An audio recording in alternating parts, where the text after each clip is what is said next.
This is Algebra 2, Lesson 26 on page 121, trinomial factoring. All right, that's the title of the lesson. So that begs the question, what is a trinomial and what is factoring? What is a trinomial?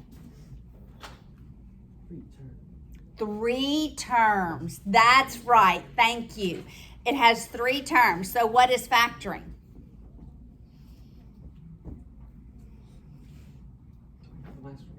It's the opposite of distribution. Exactly. It's the inverse of distribution, right? We distribute to get a larger polynomial. We factor to get smaller polynomials. All right, so we are going to factor some trinomials. All right, I'm going to start with my own. Let's start with a real easy one.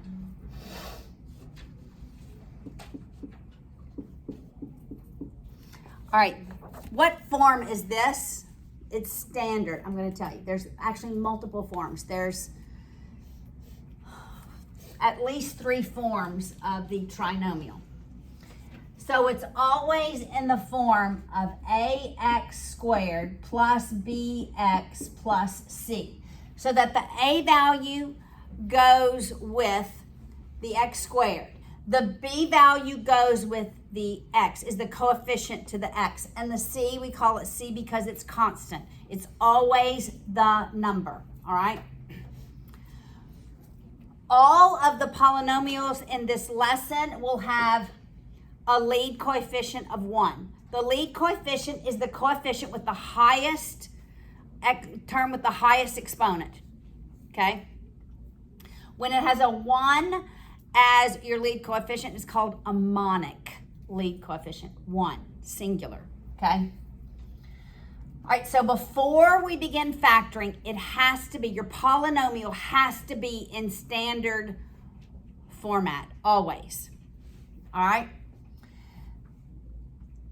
So the questions that we ask ourselves, this is what we ask ourselves.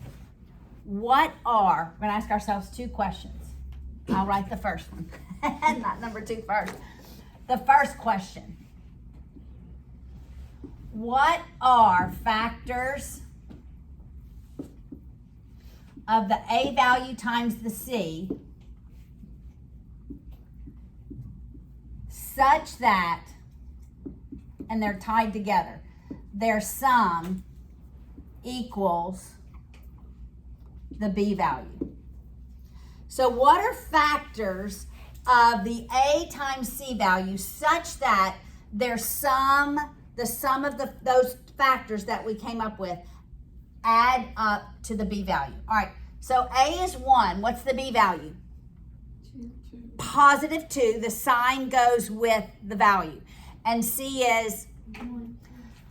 Positive 1. All right, so a times c is 1. Right? So what are factors of 1 such that when we add them, we get 2? 1 and 1, right? This is the easiest example, all right? So once I know what my two constants are, in my two binomials that I'm factoring, my first values are always x, and then I take the sign. It's plus 1, and that is that term factor. And we can prove it. X times x is x squared. My middle term is the sum of the products of the outers and the inners. Okay? So x times 1 plus x times 1, 2x. Got it? My outers plus my inners is always my middle term. 1 times 1, 1. All right. Let's do a not so easy one. What are factors of a times c such that their sum is b? Factors of a times c such that their sum is b.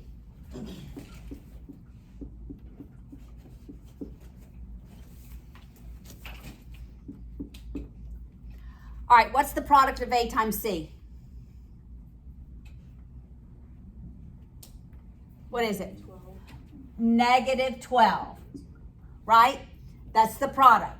So AC is negative 12. What are factors of 12 such that their sum is what? Their sum is positive 4. What are they, Corinne? 6 and 2, but 1 is negative. What? Which one? Negative 2 and 6. Negative 2 and 6. Negative 2 times positive 6 is negative 12. Negative 2 plus 6 is 4. So what are my factors? X minus 2, X plus 6. Okay, so this begs the question, why do we even want to factor trinomials? For a very important, yes. Do you have a thought, Will? Define the value of x. Okay, if this is set equal to 0, Then the x is just, what is it? so x minus 2, x would be 2. Right? X equals 2. And then x would equal negative 6. Okay, but what does that mean?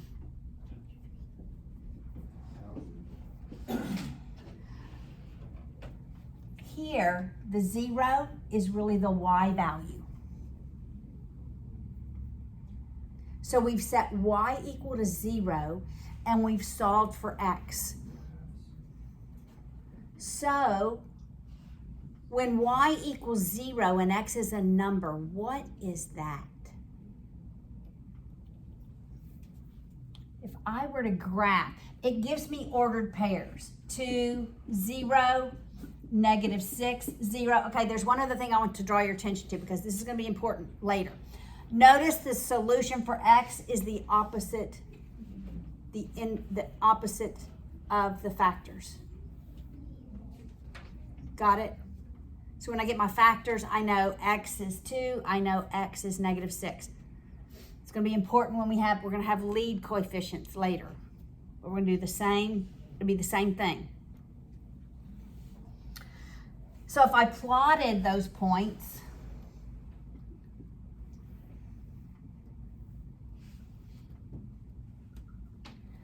that's what they would look like, the points. But the graph is going to look something like this. It's going to go way down here at negative 12. This is called a parabola. So what we're solving for is actually where that graph intercepts the x-axis. So this, and you're not solving for it yet, that's actually in a later lesson, but it's so important for you to see that what we're solving for, we're factoring so we can solve for, it's the x-intercepts. It's also called by zeros. Solutions,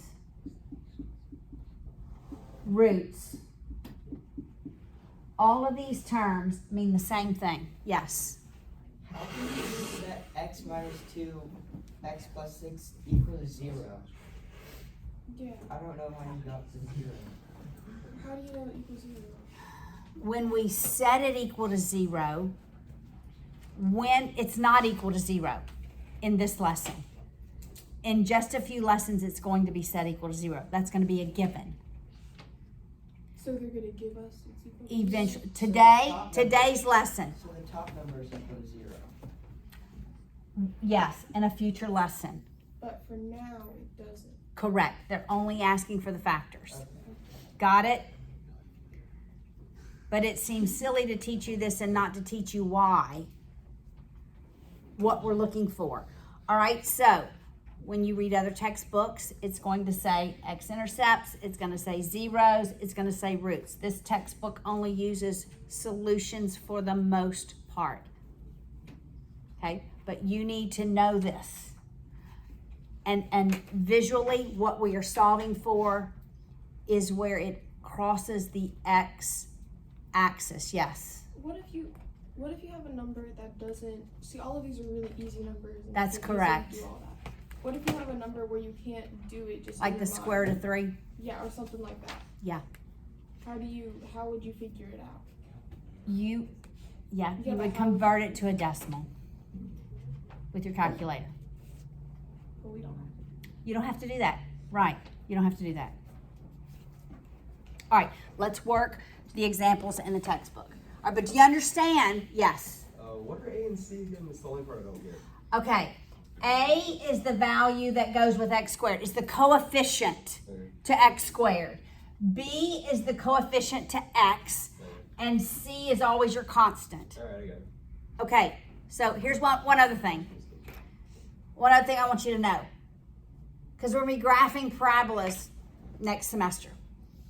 This C value, okay, when does it cross the x-axis? When y equals what value? 0. You got it? Crosses the x-axis when y equals 0. When does it cross the y-axis? When x equals 0. Okay, let's go ahead and lock that in our brains. It crosses the x-axis when y is equal to 0. It crosses the y-axis when x equals 0. Okay, it's really logical when you're graphing it, right? If you just had a point. All right, what happens when x is 0? This term is 0. This term is 0. This is the place that's going to cross the y-axis at 0, negative 12. So your C value is always your y-intercept. All right, so how many x-intercepts did we have with this trinomial? 2. The degree of the equation dictates at most how many x-intercepts we can have. Do you know how many y-intercepts every equation will have? Every function, every function? 1. 1 and only 1. So if I have an x to the 4th, how many x-intercepts could I have? Could I have 3? Yes. Could I have 2? Yes. Could I have 1? Yes. Could I have none? Yes. Look at that parabola. I could have 1. At most, I'm going to have 2. That's where it touches the x-axis and goes back. It doesn't cross it. It just touches it and goes, y is never negative here. It can have no x-intercepts. And we'll have some of these. It never crosses the x-axis. All right, so the degree dictates at most how many x-intercepts you can have. There's always going to be one y. Always. If it is a function. And we'll talk about functions later. All right. Let's work the examples in the textbook. This stuff is so foundational for next year. All right, 26.1. We are going to factor x squared plus 6 minus 5x. All right, what is the first thing I must do with this trinomial, Jaden? What, like a times c equals -5. Okay, can I do that, Hannah? Put it in the order. I have to put it in standard form. Standard form is descending exponential. So x squared minus 5x plus 6. Got it? Proper form first. All right, Michael, what is a times c? Times C, 6. It's positive 6, yes. All right, what, right, 1 times positive 6. Got it? I need to add whatever the factors of 6 are such that their sum equals what value, Sarah? Equals 5. Negative 5. Okay? So what are factors of 6, Evie, such that I add them and it's negative 5? -3 and -2. -3 and -2. This is one of the harder ones to get. All right, so then what are my factors, Mackenzie? It would be x minus 3 and then x minus 2. Correct. All right, you guys are getting this.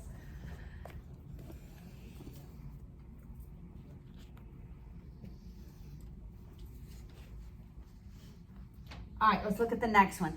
And I want you to tell me what is different about this one than all the previous ones that we have. Yes, Jesse? You have a negative in front of the x squared, so you have to change all the signs. Correct. Okay, but I'm gonna tell you something more. When it's positive, my parabola opens up. When this is negative, you know what happens? It opens down. So that negative tells me the parabola opens down, not up. But you absolutely factor out a -1, so you change every sign.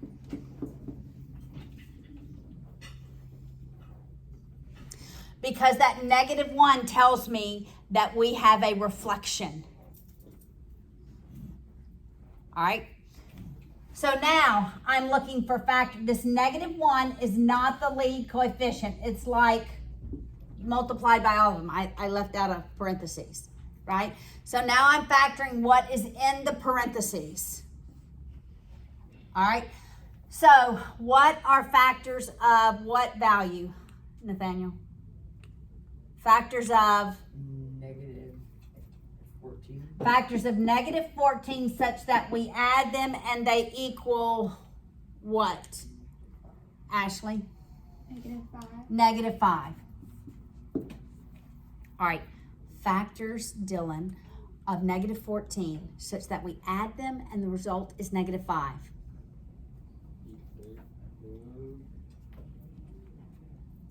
So would be 7, well, -7 and 2. -7, +2. Good job. All right. So our factors are what? Students? X minus 7, x plus 2. Very good. All right, let's work another one. 26.3. This is a little different as well. Don't you have to do something with that negative? Oh, leave the negative out front. Leave that negative. Leave the negative out front. I neglected to carry my negative down. You just leave it. I'm okay if you leave it. Okay? Leave it out front. I'm not sure your textbook does. Leave it out front. All right, look at the third one. Thank you, Hannah.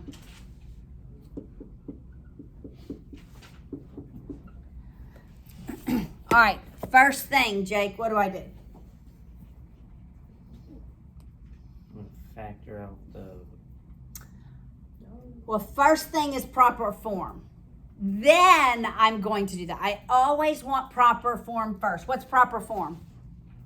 What is it, Jake? Oh, it's the 3x squared, well, -3x squared plus 6x plus 24. Yes. Now what am I going to do? Go ahead. Go ahead. What you? Factor out -3. Yes. I'm going to factor. If this were, I'm first going to ask myself, is there anything that I can factor out of every term? And I can factor out a -3. I don't want that negative, right? And so when I factor out a -3, I'm left with x squared minus what? 2x minus 8. All right, now what question am I asking myself, Will? What factors go into -8? What are factors of -8? That add to negative. That the sum of them is -2. -2. What do you think, Nora? What are factors of -8 such that we add them and the result is -2? -4 and +2. Negative what? -4. +2. Yes. So not forgetting my -3 on the outside like I did last time. My factors are what, class? X minus 4, x plus 2. All right. Yes? If that 3 was positive, could we keep it there? No, not yet. Still factor. And actually, even in the future, if there's something I can factor out of every term, I'm 100% of the time going to factor it out. I want to make it as simple as I can. When I ask, because I'm still going to ask myself the same question when we have a lead coefficient. That's why I say A times C now. A is always 1 right now. But we're eventually going to have a different A value. All right, now let's go to the top of page 122.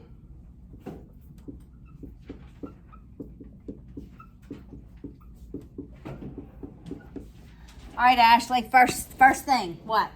You have to put it in the proper form. All right, which is descending exponential order. So I'm going to start out with x to the 4th. Then I'm going to go to the x cubed value, then x squared.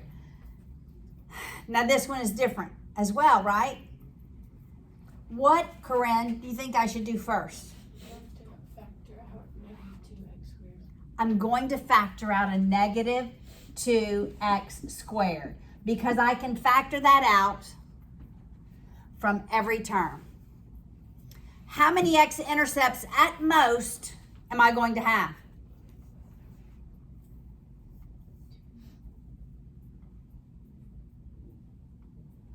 4, because it's an x to the 4th equation, right?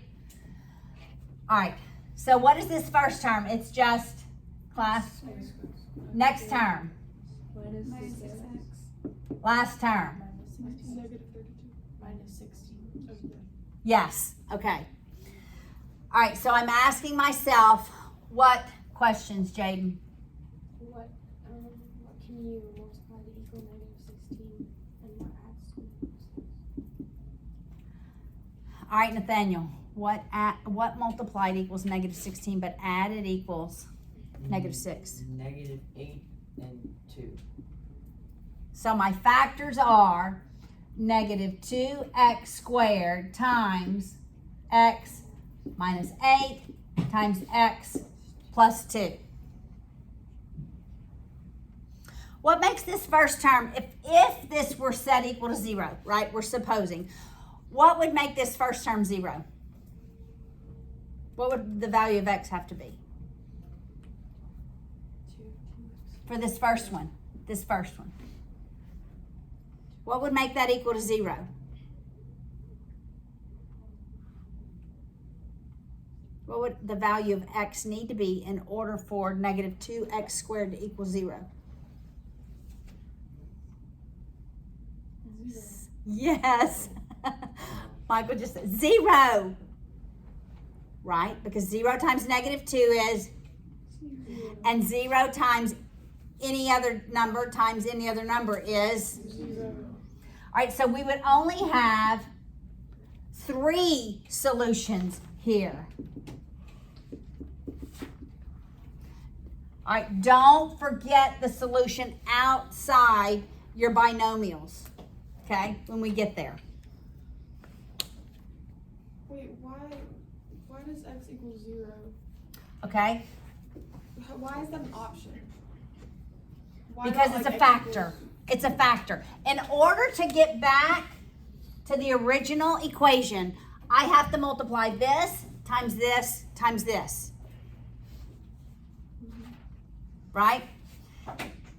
And so when x is 0, 0 times -8 times 2 equals what? 0. 0. So when x is 0, y is 0. That's one of the points. That would be one of the x-intercepts. Another one would be what? At +8 and -2, right? But why did you just say 0? Like, why not -1? Okay, let's try -1. Let's try -1. All right, so what's -1 squared? Wait, is it because if you do any other number, you won't get +8 and -2? No. What do I want to get when I multiply those 3 terms? and we get 0. Right? Make sense? Yeah. All right, and then we have positive 8. Let me show you what this would look like. All of the 4th degree ones are like W's. It would go up, touch it, not cross. Okay, that's not exactly, but that's a rough graph of what it would look like. All right. Let's just look real quickly at the second part of this lesson. You're going back to geometry, except now we have 2 right triangles. And they are similar, so the small one is similar to the whole, but there's one added step that you need to solve for. Normally, we would do small triangle, whole triangle. We can actually do that. Except that there's something obvious that we can solve for. Either A, B, or C is an obvious one that we can solve for without doing a ratio. Which one? A. And how am I going to solve for A? Correct. All right, so we're going to do that. 6 squared plus 4 squared equals A squared.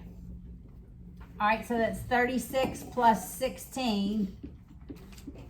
What's 36 plus 16? 52. 52. 4 goes into 52. What else? 2 square root of 13.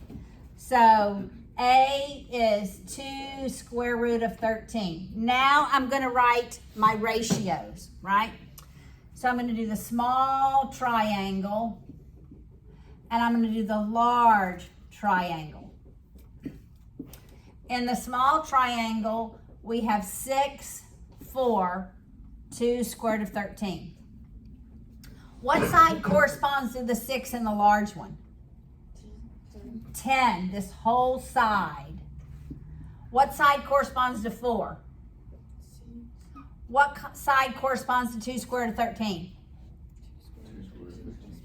Yes, 2 square root of 13 plus the value of b. Which row am I going to use for both of my ratios? The first one, that's right. All right, so we'll write 6 over 4 equals 10 over c. Cross multiplying. And then dividing, what's the value of c? Simplify that for me. 20 over 3. 20 over 3. All right, now let's solve for b. It would be 6 over 2 square root of 13 equals 10 over 2 square root of 13 plus b. Cross multiply. That's 20 square root of 13 equals, that 6 has to be distributed to both of the terms. That's 12 square root of 13 plus 6b. Subtract your 12 square root of 13 on both sides. We're left with, and I'm going down low. Can y'all see it still? 8 square root of 13 equals 6b, and then divide by 6. We can simplify that 8 and the 6. What is that? 4 square root of 13 over 3. That's the value of b.